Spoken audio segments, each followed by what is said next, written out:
పై MP Vemireddy Prabhakar Reddy MLA Kakarla Suresh విచారం వ్యక్తం చేశారు. నెల్లూరు జిల్లా గొల్లవారిపల్లిలో బస్సు ప్రమాద బాధిత కుటుంబాన్ని పరామర్శించి ధైర్యం చెప్పారు.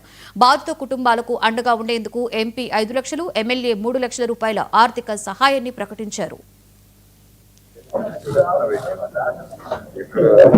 మీ అందరికీ తెలుసు, ఈరోజు తెల్లవారుజామున జరిగిన కర్నూలు బస్సు యాక్సిడెంట్ గురించి మనం పలు దఫాలు ఈరోజు మాట్లాడడం కూడా జరిగింది. దాని గురించి ఉదయం నుంచి ఇక్కడ గోళ్ల మాలకొండయ్య గారి కుటుంబానికి అండగా నిలిచిన తెలుగుదేశం పార్టీ కార్యకర్తలకి, నాయకులకి, అలాగే జనసేన, బీజేపీ కార్యకర్తలు, నాయకులకి, అలాగే గోళ్ల వారిపల్లి ప్రజానికానికి, ఇతర మండలాల నుంచి వచ్చిన నాయకులకి కూడా ప్రత్యేకమైన ధన్యవాదాలు తెలుపుకుంటా ఉన్నాం.